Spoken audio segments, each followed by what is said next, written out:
So we well, Transcendence. we want to start with your question on transcendence, and I'm going to allow my running need to talk about non-ordinary interest in non-ordinary experiences to inform how our conversation on transcendence. How's that sound? That sounds fine. I would recommend that we set that as I would. It sounds better to me to set that as an intention and Yeah. then stay in open space together. Because when we did that last time, our conversation was like novel and buoyant and fun, and Yeah. it was more of a sense of co-creation than before. Yeah, we don't have to force the direction, but I'm aware of every time now I'm talking to you, there's a little voice in my head about I don't even know what the question is, but this disinterest in it. So we'll see. We'll see if it comes Okay. up. Yeah, that's great. Okay, so my my feeling about transcendence is that I sometimes don't know what the word means, especially when spiritual teachers use it. Hmm. And I think I used to know what the word meant, or used to think that I knew what the word meant, and in the past had experiences that would make more sense to call transcendent. But more and more over the last couple of years, especially under the influence of waking down in mutuality transmission and teachers, um, I feel like somehow transcendence as a descriptor of a reality which is conceived of as more basic or truer, um, perhaps even as more contextual, doesn't really make sense. And in a feeling way, I fall further towards very paradoxical, which is why it's difficult, but very paradoxical, um, innate, or not innate, but like kind of in my heart, um, sensing of some subtle kind of the non-separateness between context and content being so profound that context itself is no longer highlighted as even truer or maybe more basic or something like that. So I'm not. I sort of the emphasis on like on reality, like a truer reality, or a more important or more valuable reality, or a more valuable perspective or experience being one of, for example, um, feeling like life and everything is moving within something that isn't moving, and you are that thing that isn't moving, or whatever. That feels like a a limit, or sometimes I think of it as a stage. Um, and then there's a beyond that isn't beyond, because the metaphor of transcendence isn't working for me anymore. For me, it falls like a falling in, where all experiences, even absolute experiences, this is how I've been Yeah, telling yeah. myself about experiences. All experiences have been relativized, even absolute experiences. There's only transition and change in the sense that they're all origins have the same source, which I call the heart, and and context and content are both fused and interpenetrative and can give windows on each other and temporary and all this sort of thing. So there's no, I don't even know what it would mean to, and it's always changing and there's always opening up to more everything. Everything is infinite. Everything is infinite, including the finite. And the infinite is finite itself as well. So I'm not sure what transcendence means anymore, and I'm not sure whether emphasizing it, spiritual teachers emphasizing it, is altogether as helpful as I think it's only instrumentally helpful, utilitarian in a utilitarian sense, and not truer or absolutely helpful or something like that. So, but I don't get the sense that many people think or talk this way, and it leaves me wondering whether I'm missing something, or what this transcendence is that spiritual teachers are referring to. Yeah. Um, so I think your intuition or your feeling sense of what you're talking around is real. And the one of the one of the questions is, you know, can we create a language or a framework to better articulate what you're trying to say, so then I can start to make some distinctions, you know, so Hmm. that would be important. Hmm. And so we'll just I want to just start easy and simple, and then we can try to grow this into something more complex. But you know, so the first thing I wrote down when you said that, this easy thing, is this concept of when people use the term transcendence. I'm not saying you're doing this. We're going to start just talking about the common ways that people work with this notion, and then we'll get out to that edge you're talking about, right? Hmm. So that we can figure out what we're talking about. So one of the ways people use that is in terms, they have like, they're basically setting up some kind of spatialized metaphor, right? So transcendent is farther from something and closer to something, right? So people talk about the transcendent God, the creator, is farther away somehow. There's some kind of spatial metaphor that's being enacted. Hmm. So if if I have a non-ordinary experience and somebody says that's transcendent, you know, uses that term, that's a transcendent experience, then the overtone in the spatial category, somehow that's closer to God, right? Like, Hmm. and I'm hearing you saying that you disagree with this, or this Hmm. doesn't seem to be the case, Hmm.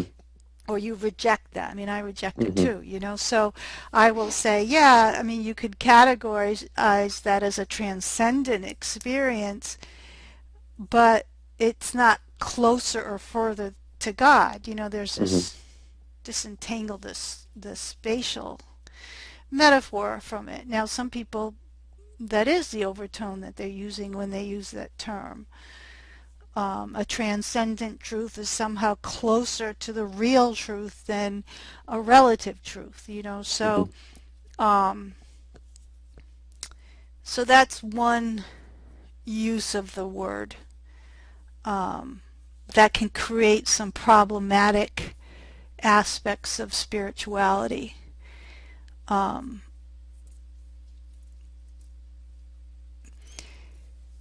so um,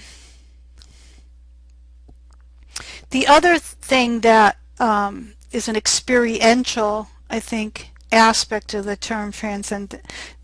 I'm going to keep talking until you formulate something that really catches what your question is. Okay, I mean, is the ability for the self to create multiple recursive witnesses, right? Hmm. This is a rather modern phenomenon, modern since Homer.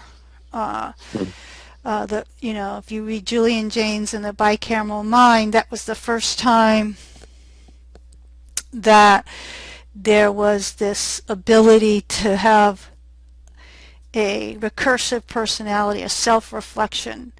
And Julian Jaynes talks about it, the transitional phase. When you read Homer's first book, the Iliad, those that viewpoint was associated with the gods, these demigods. And then Hmm. by the time you get to the Odyssey, that viewpoint was recognized as a human capacity. Hmm. So, um, so his argument is right around then, this capacity. So now we have people with so, you know, I mean, there are people that I know that have so many, you know, it's the hall of mirrors. You talk, Hmm. people can have, there's so many layers Hmm. of, you know, and each one of those is considered transcendent to the Mhm. others until you get to the ultimate witness, which is spiritualized in Mhm. of the witness that will transcend and can Mhm. see all others. Okay, Mhm.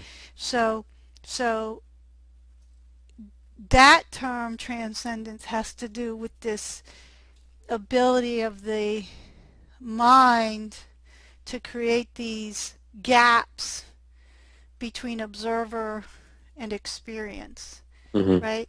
And at, let's say, one level of recursion, it's relatively ordinary experience at someone who at least went through postmodern Western education. And then a higher level of experience, you have people that go through, let's say, psychodynamic therapy or these spiritual traditions where you start really getting very recursive, making object out of everything. Um, Mhm. and then the spiritual traditions will hypothesize this ultimate Mhm. witness. Mhm. And different spiritual traditions do different things with that.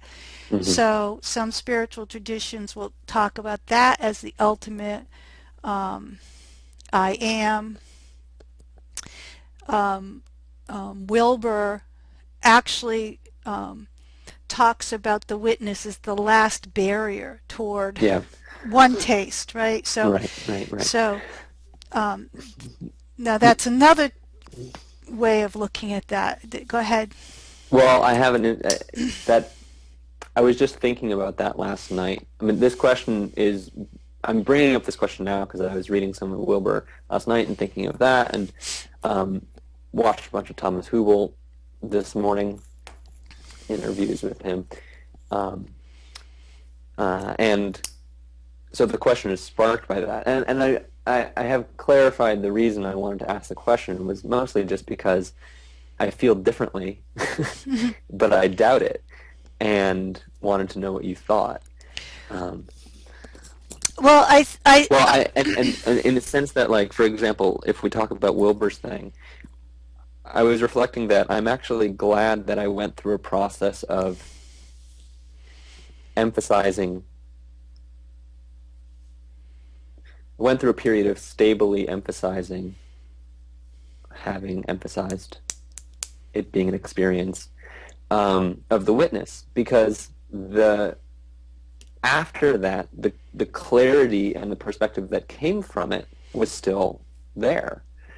But for example, on Waking Down, it's sort of a, I think it's a at least a theme amongst many students, certainly not everyone, that they kind of fall into sort of this paradoxical mm, relativization of all experience, including witness experiences or absolute experiences or enlightened states and stages, but without having gone through a period of radical clarification of the object nature of all experiences. Um, and then they don't have that confidence and clarity that comes from it. And so again, in the sense, but that still strengthens my argument that that consciousness, that transcendent experiences of many different flavors, I really think are tools. They're just tools, not ends in themselves. Uh, and that and it's and resting one's hat there for any reason, for any reason at all is it's more than just silly. It actually feels untrue and a little bit immature and a little bit also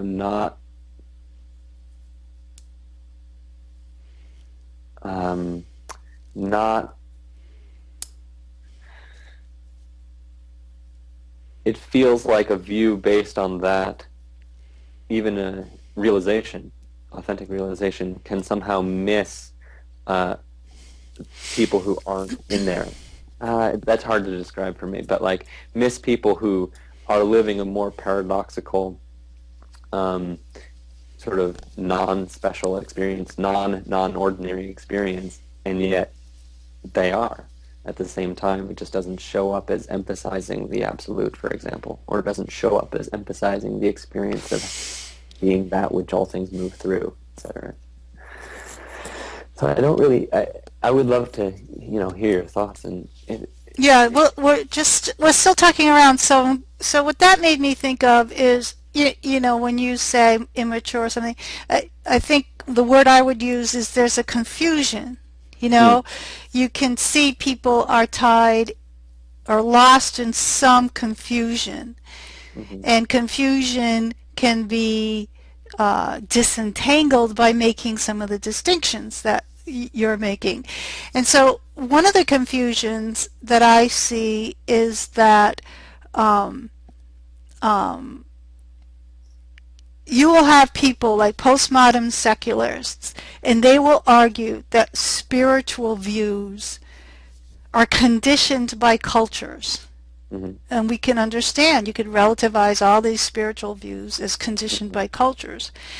But then a religious community, a spiritual community, will say that spiritual absolutes transcend cultural conditioning, right? hmm And you can argue this forever because both of them are meta views, right? One is saying that, that, for example, there's a great book, I can't remember where it comes from, it talks about how um, Buddhism in India was developed within the caste system there, and so the Buddhist scholastics were born into these monastic traditions where hmm they didn't work the fields. They weren't allowed to work the fields because if you worked the fields, even if you were a strict vegetarian, you would kill some things by working the fields. And so hmm you had these monks that had this certain way of absolutizing existence. hmm And then when this traveled into China and the Buddhist scholastics, the main teachings get incorporated into Chinese society where everybody's working the fields, and the Taoist scholastics took that.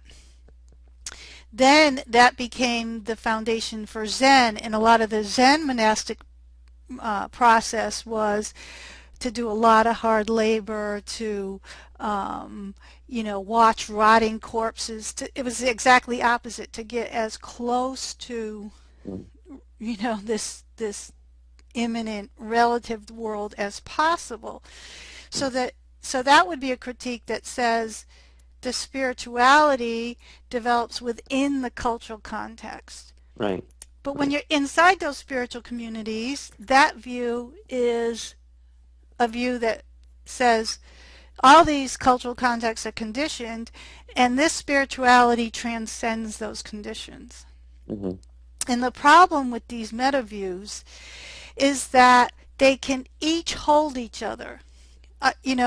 The we have a concept that one has got to be bigger or smaller than the other, when in reality we can switch, and one view can hold, hmm the cultural hmm view can contextualize spirituality, and spirituality can contextualize the cultural view.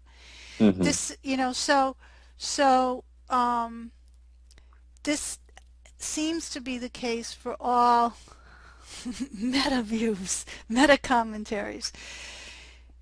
So it can be frustrating because I like to tell this story, you live all your life on the side of the mountain, and then and you think that all reality is what you can see, and you start to climb the mountain, and now you can see where you lived, and you realize the higher you can go, the more you can see, until you get to the top.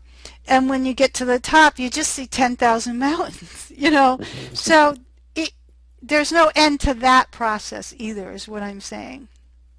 And you don't get to an absolute view. Um, that's what I would say with the confusion was in terms of people who get to a meta view or a transcendent view, or can, and don't understand that what they're looking at can also be turned around and look and contextualize them. Hmm. Um, and in many cases, there's a big food fight about that, right? Um, so that happened to Wilbur's Aqual theory in that he claims it can contextualize everything. And now people are saying, oh, only a Western developmentalist epigenetic psychologist grown up in middle class America could even come up with such a thing.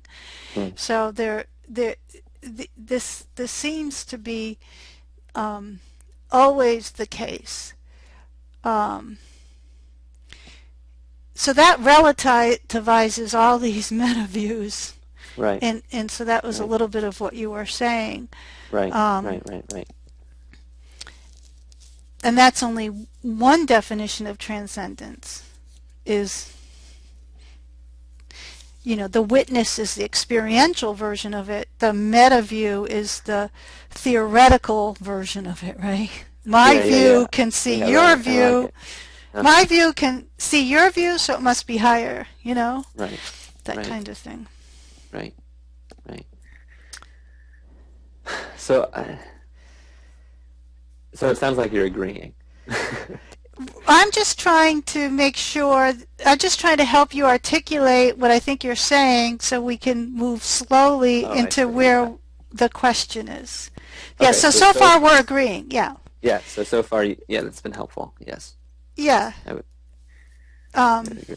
With some subtle caveats because I'm painting. I'm sort of making a big. I feel like I'm making a very big claim, but it's also subtle and fairly hard to pinpoint. So, like for example, I understand that the witness consciousness is not the only experience that I'm lumping in the category of transcendent experiences right now. There's multiple. So we should proceed on that yeah, basis. we said, Wilbur, that's one way they use the word transcendent, is this Right. actual experience of the recursively Right. reflective self, right? But I mean even within the spiritual domain, different types of All right, there are so different let's, flavors of transcendent experiences. okay, so we have the witness, we have the way the actual scholastics contextualize it. We just, Mm. so what other, Well, the three big ones that I'm thinking of off the top of my head right now are an experience of um, and they might just be different metaphors, but an experience of awareness, which yeah, as an experience of awareness, which is aware of all things, and then there's sort of an experience of nothingness, and all of these can be stable things.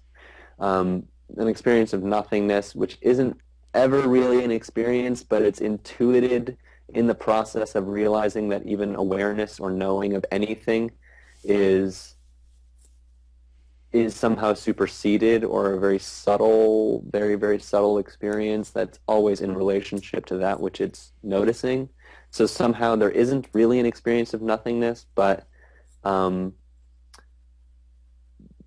but it sort of like paints a shadow on everything else once it's intuited, um, which I actually think another direction we might go here is whether that's different than unconsciousness. I think it might there are subjective reasons why it might be different on the way getting into there, getting out of there, and what its results are. There might be neurological differences, but in terms of just what unconsciousness means, I think it's the same. It's just non-experience of any kind. Um, and then a third more is neither of those, but it's the sense of um, there's another broader category of context being emphasized over content, and that could be um, temporally or or sort of spatio-somatically, which both of which can have relationships to the sense of identity and who mhm. one is. So spatio-somatically is what I said before, the sense of like even when you move, you're not really moving. It's just that things are moving Yeah. in you. And then temporally, it would be like things start and it's like you don't start and end. You can't die, for example. Yeah. There are just things that start and end that like within you. Again, Yeah. so they're related and not drawing these distinctions perfectly clearly, but um, so that's sort of what I'm talking about. And I'm lumping all of those together. Yeah, yeah. No, that's good. All right, so can we stop here? Because Yeah, this is, it's a lot already. yeah. So first I want to say that, and I'm not accusing you of this because I think this is not the case with you, but when you have these experiences of nothingness or this broad experience of awareness that is not necessarily conditioned, let's say, or contentless, Mhm. um, that they're emphasized by the importance of these experiences, emphasized by like the very psychoactive type experiences, right? So um, we're not we're going to sound like we're talking about theory, but I want to point that these experiences have um, the quality that comes with the experience is extraordinary, right? Yeah, So I'm not talking about theory. no, no, Yeah. I know, but I just, for those who are listening, I just want to say that we're only talking about certain types of experience that we sound like we're talking about it, but we're Right, trying to point to something that's been experienced. So right. And also, quality that comes with it is the sense of truth. Like, it is true that. It it is is radically more true that. true It is than, more true that. right. It comes as a great insight, Yeah. right? It's like, oh my God, I can't die. It's Exactly. obvious. It's fucking obvious that Right. that's just experience shows that it's proof. It just is. Exactly, and I think it was Ramana Maharshi that said, like, there's three stages. At one stage, you don't even know there's a diamond. And at the second stage, it might have been Alamus might have said that. Who knows? I read too much. Somebody else. Then the second stage, you know the diamond's in your coat pocket, right? Mhm, And then the third stage is you can feel the diamond in your coat pocket, but you still haven't seen it. And then when you see it, it's just so obvious, right? mhm, So those are stages of inference, right? mhm, Like more and more and more clarity. And in the end, people will say, "Well, how do you know there's like the witness?" Well, once you know it, it's like somebody saying, "Well, how do you know it's raining outside?" It's not, it's just a given. The experience comes to you as just more true than all this kind of complex confusion that you've had before. So, all right, so that's just a side point. mhm, I think what you're talking about in terms of the way we know these things now that we've said that there's a psychoactive component, that there's a process of inference, right?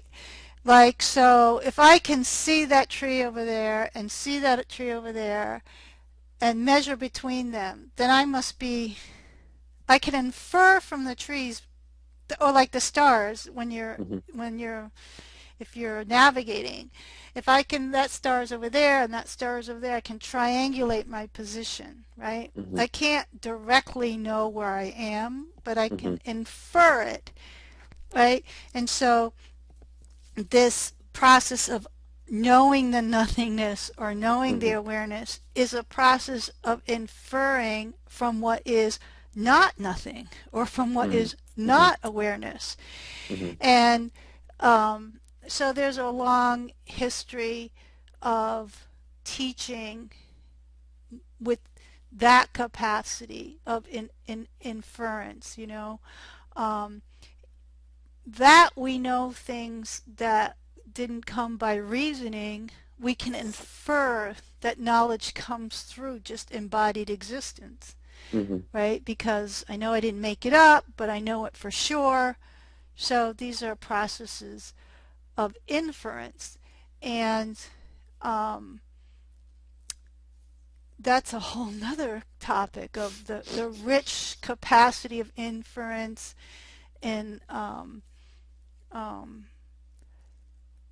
yeah, and in fact, that's what the witness how you get rid of the witness, because the witness realizes that even the witness is an object in the consciousness of something else. Mhm. And if that's not going to be a more recursive witness, then you can only infer what that is nothing that arises Mhm. as an object in your consciousness, including the witness. And that's Mhm. when the witness dissolves, right? So Mhm. the inference cuts through this capacity to create these complete recurrence, Mhm.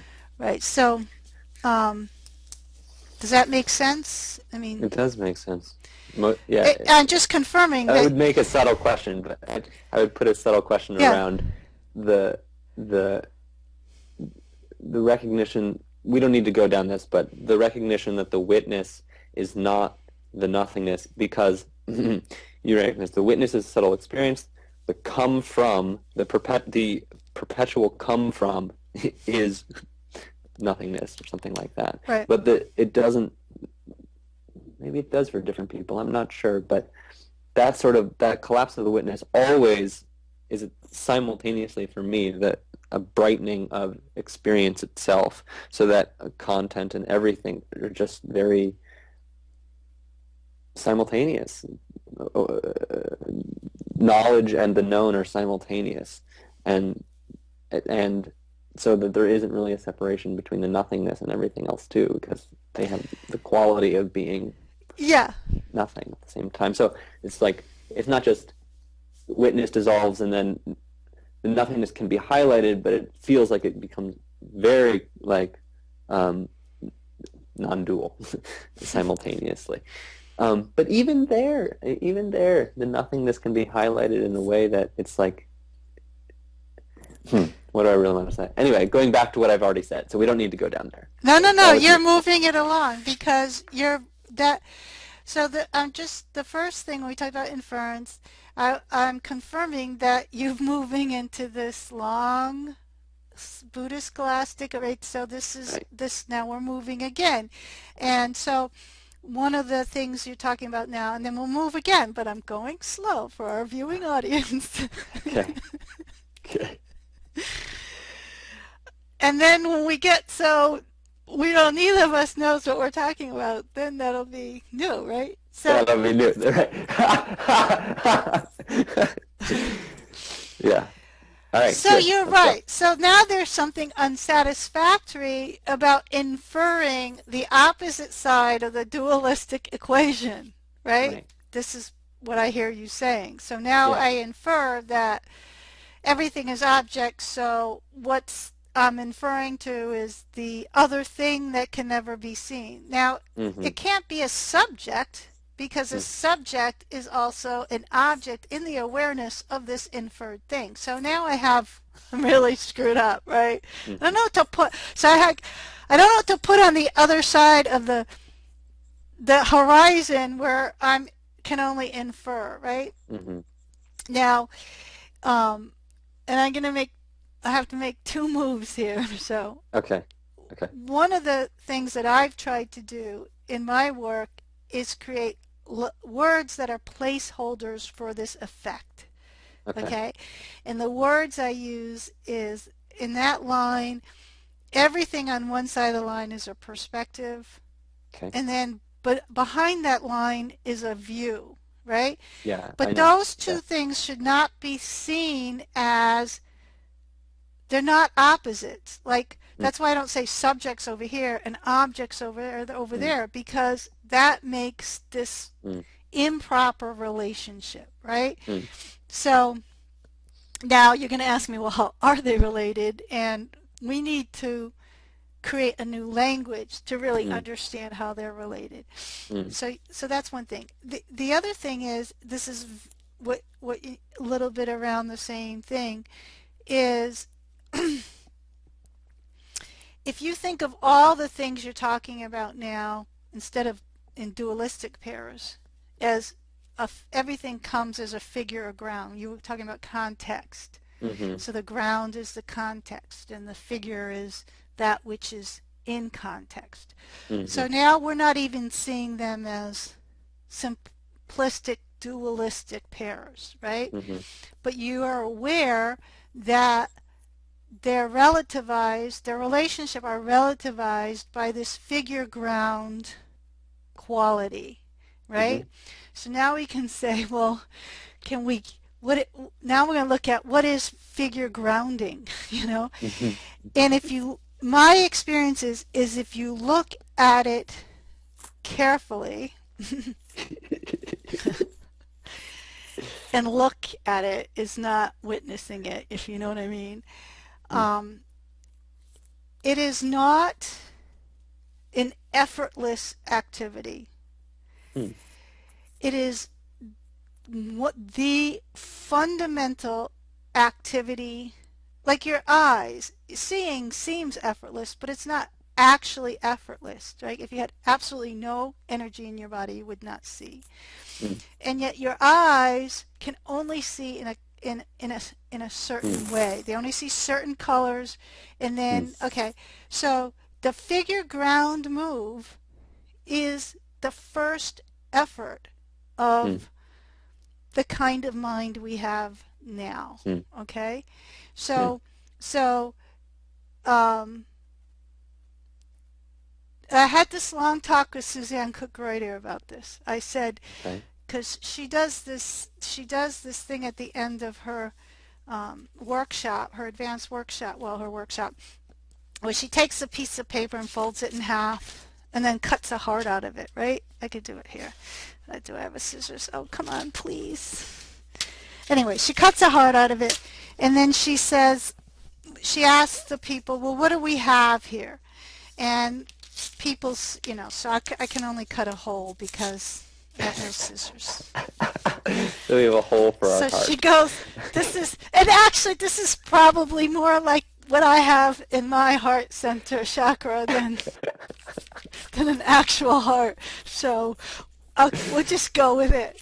Okay. Okay, so It's a very beautiful shape that you just it's made, actually actually. pretty nice, which Yeah. I think it's better this way. Is it better? It's a little nicer this way. No, I liked it the other way. Okay, all right.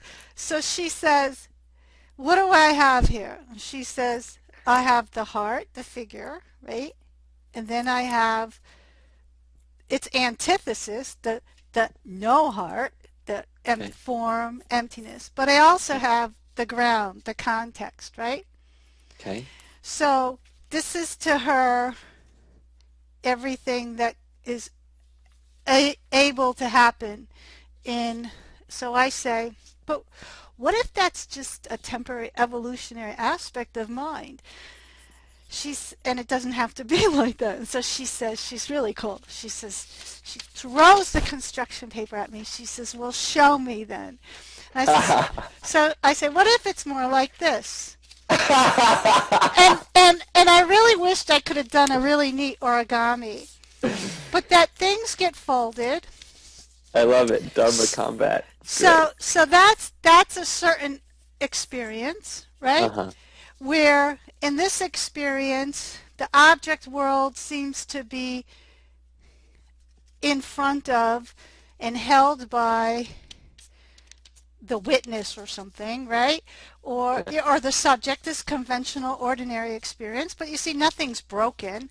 Uh-huh. And then I have a non-ordinary experience. The thing tends to flip around, and all of a sudden, like happened to Alfred Starhart, his feeling center was out in the world. So you have a nature mysticism. The world Hmm. is all the affect. It doesn't seem like it's inside of you anymore. It's out there. And so that's just a reconfiguration. Oh And yeah. Interesting. nothing gets broken. And so this is what I say is the form of, the next version of mind. And so when I hear you talking, that's what I hear you saying. Like you're trying to say, well, we have this result, but things aren't really broken and they're not really dualistic. And I Hmm. and I hear you softly seeing something more like this. and then I can change it, and the web is never broken, but it Right. keeps getting reconfigured and Right. reshaped, and um, so for And me, the wholeness is never, it's more complex, but it's also like simpler. Like the wholeness is never lost, but it's never fixed in any way. There's no, there's no, there's no paradigm or meta view or finality anywhere.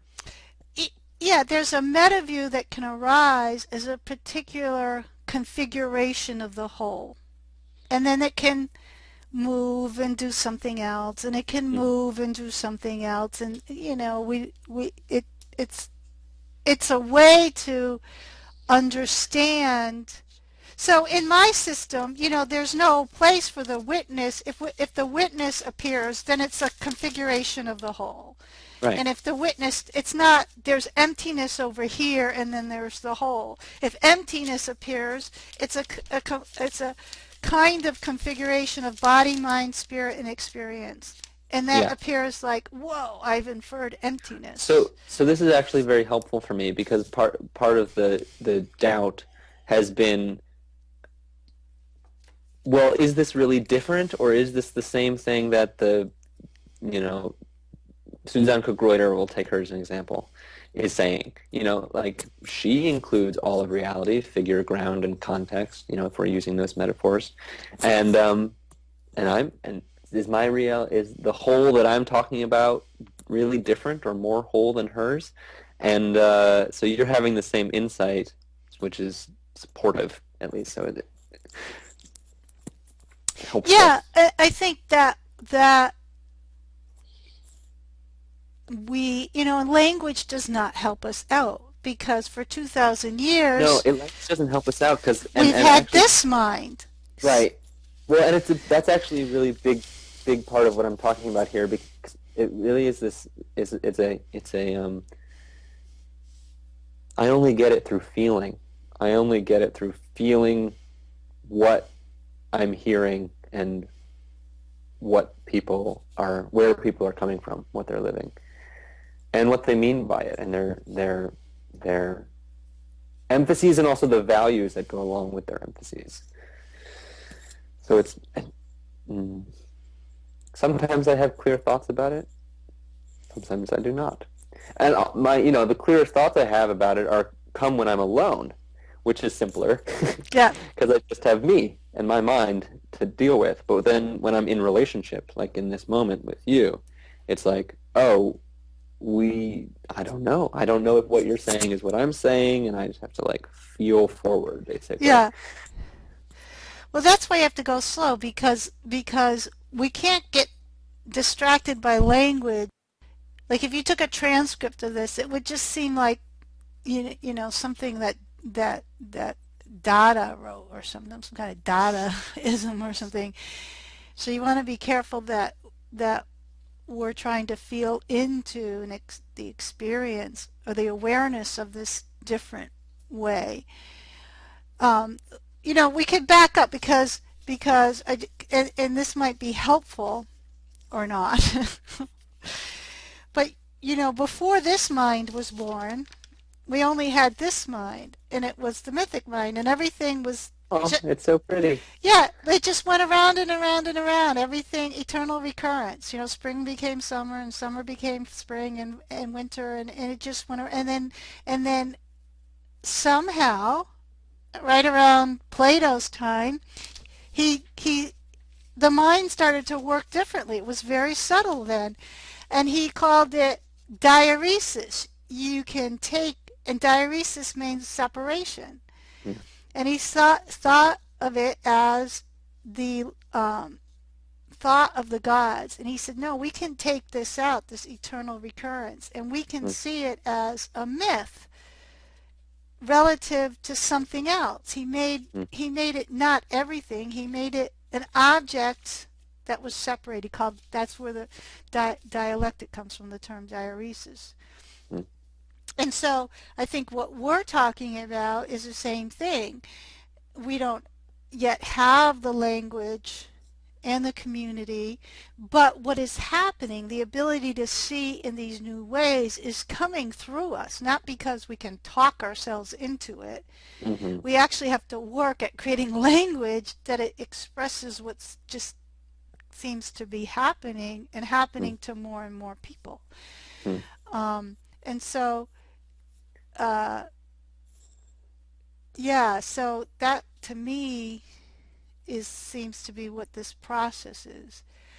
Um, are are we, you know, if you take courses from someone who of a certain lineage, are we smarter than them? You know, it just seems to be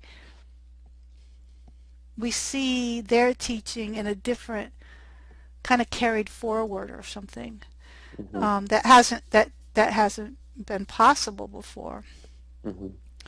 um, which I think is cool. Hmm. And so, are we going to try to tie this back into transcendence or? Well, I feel like we have in a sense Okay, I didn't want to. because, well, there's a couple ways of saying it. Like the folded origami, the last one you made, that in which there's no cuts, there's just configurations. Um, we could say that we might say that that's a transcendence of the preceding version of understanding self and world because you can have experiences. It can configure itself to have experiences which confirm the previous worldview, the previous view. An experience of just sitting Hmm. is that which doesn't move in a stable way for a while, and that being true. And then, but then, so but then it can fall but then you can fall out of it, but not with the sense of losing it or falling out of it, but of just reconfiguring. And I think that's the difference, that nothing's lost, it's just reconfigured. um, so in a way it's a transcendence, but if we look but there's another way of putting it which I think is more, it comes from the newer, that newer mind, I guess we'll call it, The that origami new mind. the origami mind, Yeah, I that's like great. that. Yeah. Yeah, okay, let's use that. The origami mind, which for me, I think emphasizes relationship because even the origami mind only makes any sense at all in relationship Right. to what came before. So the origami mind doesn't hold itself as any view. It's in constant flux. Even the understanding Right. itself is in constant flux. So, and that actually soaks, for me, my experience is that actually soaks into all experiences, is the emphasis, and there's actually something here around its primacy in the heart area, is that the and feeling, I like and feeling, is that the emphasis becomes on relationship between anything, any view, any experience, any person. It's like relationship actually seems primary and essential to every moment and the unfolding, rather than anything in that's in relation. Yeah. So they call it unfolding, which is interesting. Huh. Um, and now the whole concept of relationship is really become enriched and it's become origamied. Huh. So, because in the fragmented world, how things can be separate but in relationship Mm, needed a third term. mm, So, how could my mind and your mind be separate but related? We'd have to have, overmind or ground consciousness, or there was always this need for a third term which would mm, transcend the individuality and then would make a transcendent, immanent, one many mhm, problem. mhm, With the origami model, relationships are folds. They're the mm, interface of folds mm, of in all reality, mm, what reality is not a particular view, but the capacity to create views by mm, folds or interface. mm, So now, because we don't have a separation, we don't have to fill it with something that makes two things touch. We don't mm, have to worry about that, right? mm, So, so this is part of getting into this whole new mindset is to understand. That's what I like about insights that seem valuable is that they solve a lot of these other problems. mm, And so then we can start to look at, well, what is a fold? What is mm, a fold, you know? And so for me, that thing between view and perspective is a fold, right? mm, And not a duality or figure ground or anything. It's a fold. And this becomes very processual because all of reality is a transformation of folds and unfolding. mhm, And there's not one major trajectory of folding or one major trajectory of unfolding. mhm, That's also a content context move. Um, so um, yeah, I mean it's a nice metaphor to play with this other view, um, to make distinctions on what seems unsatisfactory about the transcendent or absolute mhm, argument, although mm, it can point to experiences that mhm. are psychoactive. Well, and the other tricky part is that people who embody that deeply are often have special insight or capability, which makes it seem very true or useful or um, worth worth listening to, and that they are worth listening to in a very profound way. Yeah, I think that part of that comes from, in my experience, is that the conventional view. So now we're back talking to their language, right? The conventional view is a limiting view, and there's something about the organism that knows that.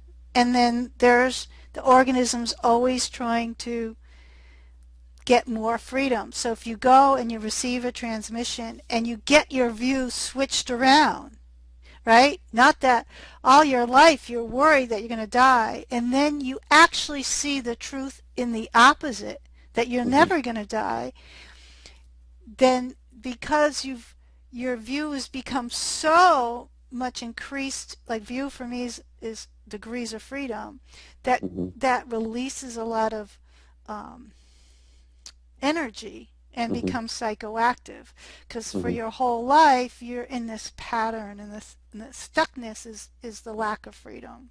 Hmm. And so it's my understanding or my guess that it's the non-ordinariness. It's the fact that we happen to be in one pattern and it gets unlocked. But Hmm.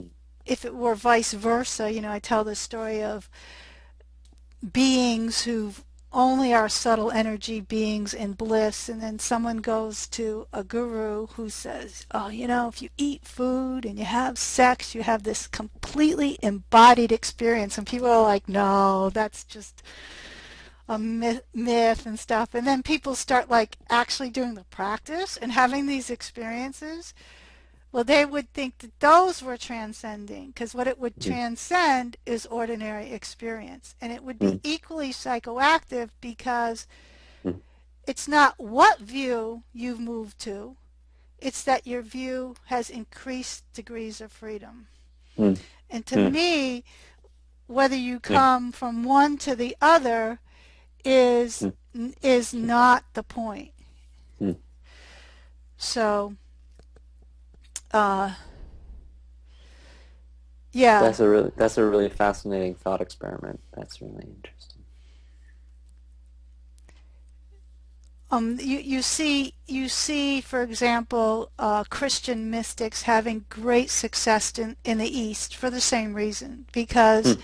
all their lives they've been taught this very organic, somewhat naturalized concept of spirituality, and now they're getting, God in the second person or God in the first person, and because that has opened their view, that it's very psychoactive, and then you get this cross-cultural convert, like, mm, um, so mm.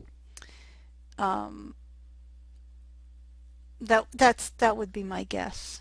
Yeah, yeah, it's great. I'm trying not to fill in the space. We've run mostly to the end of what I would know to talk about. Yeah, we did a good. I think we did a good. I like how these things have. Yeah, they like script themselves in a way. Mm. What do you mean? Um,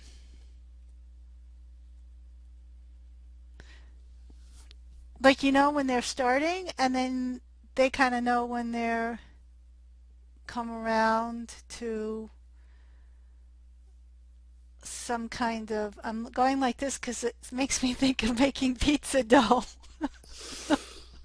So I know it's not a very sophisticated metaphor, but you go like that, and then you're making pizza dough, and then you go around and around, and then at some point you just know it's ready to proof.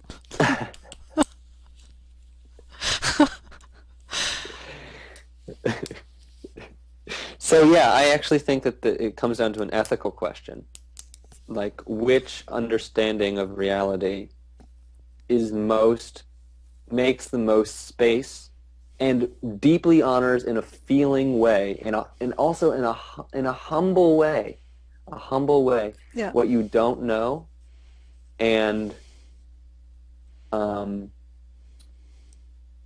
and how people show up even when they don't show up as impressive and um and even when you show up interiorly as having great confidence.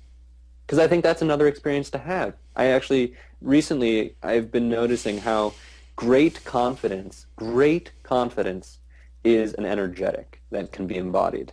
And it's actually, I think it's another ethic that it should be related. We should make the tie. We should justify our great confidence by continually testing what we know. But it doesn't actually require that. I can sit in great confidence. I can sit in the energetic of great confidence and speak and not doubt myself. Whether it has anything and without it having anything to do with what I actually think Yeah. or what I might actually say. Um, which I actually think is a quality that comes from deeply uh, deep stabilization of transcendent type experiences, or can come from. You speak the truth, you speak what reality is. But I think that's a safe place. And I think it's actually harder to see in a humbler place, this origami mind. It's sort of like not recognized. Yeah, I think that it's the confidence that's not conditioned. It's the great confidence of the happy dog, right? Mm. It's just it's that's where the humility comes in. It's yeah, the great confidence of the happy dog. There's no gap there. It's just in process, in the present all the time. So, um, yeah. Yeah. And yeah, because yeah, it matters to me, but yeah. So I think it's I don't know. I Yeah, mean, this you is great. can you can accept tremendous doubt with great confidence. Right, Like right, totally. I have no fucking idea, Right. and I'm completely confident about that. You know, Right. Right. so yeah, that's what I think. You're saying. It is. That is what I'm saying. That is what I'm saying. And then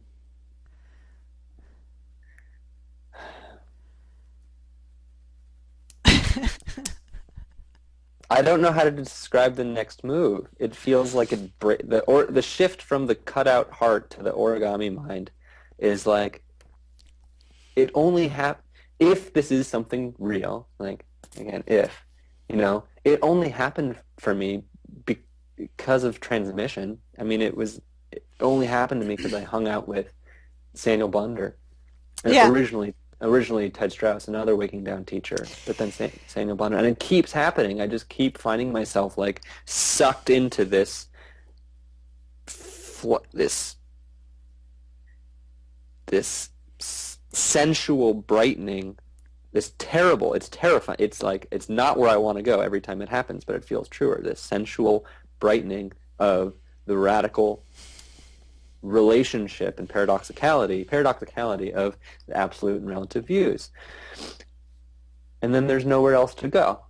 And I just feel like I'm in the heart of reality. And it's and it feels like I enter a hidden world. It's a hidden world, and it doesn't have, and it's dark, and it feels like I'm looking out from reality, but it doesn't necessarily come with the clarity and confidence of the absolute station, because it's all mixed in there. The the the My experience is that permission is given to the to the confusions and the folds and the perspectives of the relative views to such a degree that there's freedom. There's that their full validity is expressed. I live their full validity, basically. So confidence is one of many things I can experience, but it's certainly it's not necessarily the place to live all the time. Yeah, I think one of the mysteries that I'm fascinated with is that um, how we can come to the new understanding in the language of, in the framework of what we're leaving behind. Hmm. So that's what you said. We're using words from Buddhist scholastics. We're using references to conventional experience, and Hmm. yet we're pointed to something that we're saying is radically not that. Hmm. And so, um, you know, uh, this happens with um, at all levels. So um, when Einstein was doing his work, he was doing it in the math and language of Newtonian physics. How could Hmm. you be inside a framework and within that build getting the outside? I mean, Hmm. a lot of people talk about this, but so you have to respect the framework that is Hmm. is the um, launching pad Hmm. for its own self transformation. Hmm. Um, but I think part of that is that we are a living expression of the carrying forward of things. We don't make it up, it makes us up somehow. Hmm. And that's where I think the humility comes in. Hmm. Um, or else, like, how do you know these things? How does anybody know these things? Hmm. I don't know. I don't, I don't know either, but one thing I've been thinking is that we just get used to, there's just enough people that start talking this way that we get used to thinking that it's true. Yeah, there is a um,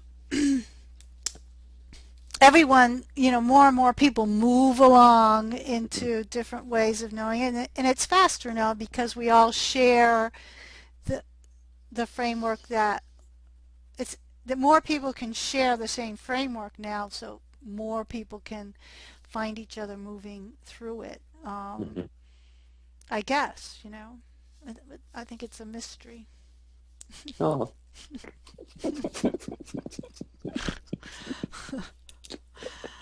We should ask your horses.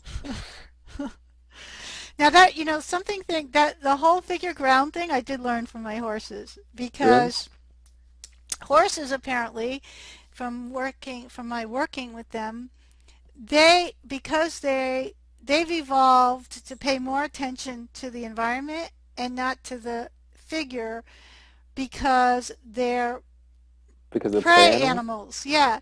And so once I figured that out, then the way I worked with them was different. Oh, this is what they're seeing. This is what they're feeling and sensing these Mm, patterns, not that I'm over here talking to them over there.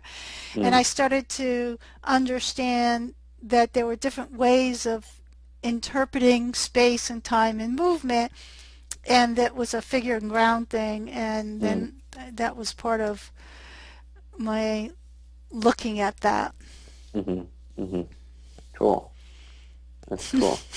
It's it's nice to get external confirmation of new insights. Like, oh, this is true because it works better with my horses. I'm actually more successful with them when I relate to them on the basis of this insight. Yeah, we're always, as a culture, we're always waiting for the aliens to come and tell us like completely different ways of looking at things. But Mm, and then when we interface with animals, we're fascinating with trying to get the animals to do sign language or the animals to say our words, and then we say, oh, they're not so smart, they don't learn so well. But we never take on trying to learn their language and their mm, view because you know what? It's really, really hard. And mm, so, like, animals come really close, especially domesticated animals, to our world. And the average person has almost zero capacity to move into the animals world. And so, mm, who really is, except shamans, that's what they did. So, um, who knows how many types of views in terms of configuration of being we could play with if we were curious about trying to understand animals. mm, Who knows what that's like. mm, mm. Well, yeah. Did you want to get back to non-ordinary experiences? No, I think we're good for now. Okay. Great. uh, I just want to say I'm having, it is an interesting experiment for me to see how my intention again for this call was to have our conversation in the context of mutual discovery and the kind of insight coming from between us. yeah. And it's difficult for me and maybe there are degrees or something, maybe but it's difficult for me to rest there. There's so much that I have to say or want to know that I often feel like I'm sort of chunking ideas out here and bonding with your chunks, and I'm chunking Yeah. ideas back at you rather than the mystery between us coming up with new ideas and not knowing where we're going to go before we get there. I mean, even now, I'm doing it. Well, I think that there's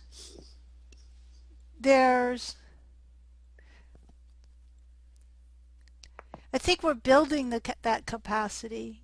I think that, um, and I think it's pretty fast. Like a lot of times, I would have a conversation like this with someone, and we would have been horribly stuck arguing about the relative and the absolute realms Hmm. because it would become clear that we didn't have the same understanding or fluidity with those Hmm. terms. Hmm. And so my experience of what we're doing is we're moving until we get to that point Right. where there's a So fold. right. So that's actually you keep actually finish. Right? Yeah, Good. until there's a fold. That's the Yeah. new term we made up. So now we have a new word that when we get Great. New there, language. Ooh, yeah. no, It it's feels so good good. New because we're going to language. say, oh, I think this is a fold. Whereas Right. before, if we'd say, oh, I think this is a relative or we'd be stuck in this thing that didn't serve us very well. So, And maybe one distinction, a new distinction to make then is that again, I don't really like the idea of spectrum, but maybe types, degrees, spaces of of inciting, collective inciting or something, because it's not whole, there's not a whole separation between our conversation, but there is a sense on my side that like I had this intuition of a fold that I wanted us to go to, uh-huh. and we went there. So it wasn't a total surprise. It really was an answer to questions that I've had. Um, right, which would be different than like, Hold on. I think there's an eagle on my lawn. huh. Oh no, it's just a goose. That's It came just, down funny on the grass, so it looked like it was attacking something, and that's it's yeah. yeah, that's funny. Sorry, sorry. That's Yeah. oh no, that no, this was the other point. That was the other point. That was like um because right, this is the other point. That's like went to a fold, sort of knew where we were going. I wanted to get there. But when we were in the beginning with all the language, I knew that those are like language traps all over the place there, and it didn't matter to me so much. There was a degree to which it didn't matter to me so much that we were getting our language perfect, or that I knew with confidence that you were saying exactly the same thing that I was with all those terms around absolute, but that there was a feeling between us of going somewhere, Hmm. of the feeling of movement was more important to me. Just because the conversation was better, because the resonance feels better, but also because it feels to me like in the movement the questions get answered, or Yeah. or addressed at least, rather than getting stuck in the intensely conceptual. Like, Right. We weren't trying to be conceptual. We were trying to make sure that our language could help us rather right, than get us stuck. right, And like that's why I said on what I knew we were both, and I pointed out we were both trying to let the feeling of the experience being be pointed to by language and not just playing a language game, because mm, that can happen. I don't feel we did that, but yeah, I think that. But this is a good foundation because now we have this word fold. It's also neat how language works because that word now is packed with meaning, mm, and it's not a fancy word, but it's a very sophisticated word now, because it means none of that relativism and absolutism and transcendence and none of that dualistic, but doesn't mean the non-dual, because we know the non-dual is also the flip side. And all of that now we can talk about from the origami mind. I mean, calling it origami mind may be a problem, but it kind of sounds right, nice. And right, then, like, what was really convenient for me is at one point I had to say, now, going back into conventional Buddhism, so I'm not right. talking, we're not making the distinctions of the origami mind. We're talking about this sector here. And then we know when we can ask each other to drop in the conversation from this more, we'll call it more sophisticated view, that we're just really feeling into its implications, the insights that can come from that now. And and I think the ease in which it happened um, makes a false sense of how, the ease in which it happened between us, I think, is not indicative of how much territory has been covered. Um, Is not indicative, in other words, meaning we went through a lot of territory easily. yeah, I would say so. In my experience with, Hmm. um, yeah, Hmm. Hmm. Hmm. I would say that's true.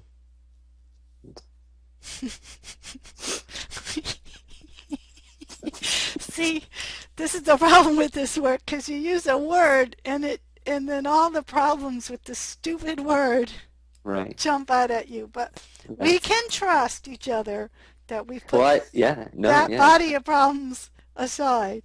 right, right, right. Um, I, so one direction I was inspired to go from what you just said was origami mind. We've been talking for, so maybe this will just be a seed. I Yeah, we'll make don't it a know how seed. far we'll get exactly, but a friend of mine, it was Mark Jeruzel who said to me, he sent me the paper where you outlined view. Hmm. It wasn't your 2006 paper. It was like a shorter paper or Yeah, something. I try to make a popular version. Right. Good job, Bonita. It's like, Well, it's interesting that you tried to make a popular version and now you're using the word origami mind because he was saying that your expression of view or a different structure or something came across as a little bit statey, like state. oh, And I yeah, want to make yeah. the distinction that or at least raise the question that when I'm talking about this new way, there is a mind that can understand it, but okay, this is good. So I'm not talking cognitive, I'm not primarily talking about cognitive structure. I'm actually talking about a contemplative realization, a stable, con embodied, contemplative realization that has all the qualities that define other contemplative realizations. And it has a cognitive component. It has a cognitive component or aspect which can understand itself, this realization, from this view or perspective or this origami mind that you're talking about. And but it's not primarily cognitive, it's just that it has a cognitive flower, a petal. Um, and that cognitive flower or petal is what I think when you talk about post-dialectics, post-dialectical mind. So there's this curious relationship between the realization and the mind and the cognitive capabilities and cognitive patterns and whether that's post-dialectic or not and all that kind of thing. So and it does feel like the lines between the cognition and the contemplative realization are sort of blurred because I'm not just defining mind as the thoughts and images and words that occur in awareness. I'm talking about the process of understanding and relating to and resonating with and interfacing with everything. So even what cognition is a much deeper process. It's not just about thoughts and words and images. It's also about feelings. It's also about intuitions. It's also just about the very subtle sense of relationship. Those things all give rise to new understandings and new ways and new insights. And so all of that is cognition. It's not, and it's coming from this whole place, this always whole place anyway, moving. And in a way, in a sense, then everything becomes cognition in the sense of giving rise to new understanding because as the origami folds into new configurations, new learning occurs automatically. So it's like the world process itself, as lived through here, is cognition. It's learning. It's learning all the time. So even the boundaries between cognition, affect, or cognition and realization, they're starting to break down or blur or something like that. Yeah, I mean, we could talk about this. Maybe we can just leave this and think of talking about origami mind from the start next time, Sure, like um, get some feelings into what what that is now that we've hypothesized this new thing. sure. And we hold it lightly. We know that we're building a perspectival world out of an implicit view that has arisen and is unfolding into the perspectival world. mm, We can drive ourselves crazy and say, well, we're actually not origami mind, because if we can see origami mind, we actually must be something else. But right now mhm, we're just going to talk about origami mind and infer the other thing. You see, this is to me why the self system is generative, because mm, it's always mhm, moving more stuff into the explicit world that we can talk about and share, and the implicit world, which is shared, right, but not shareable. So mm, you and I share a common root at the source, mhm, but then as individuals, we can't exchange it because it's shared there. But mm. then that's a whole nother thing. But um, so maybe we can just talk about that in its relationship to, um, there's other distinctions to be made in terms of mind versus what did you call it, contemplative realization, Contemplative realization. Yeah. and states. Mhm, States. What I talk about view, it's very hard for me to say what I think view is, but the most accurate thing I can say is it it's a verb, not a noun, and mm, it's degrees of freedom, right? mm, So, um, yeah, and so that maybe we could just stop there and mm. look at maybe those two terms next time, origami mind and view, and see where that goes or not. We might have We might have something new, like, something else. that might be so passe by a week, like Uh, yeah, well, I was into that then. Silly me. One never knows.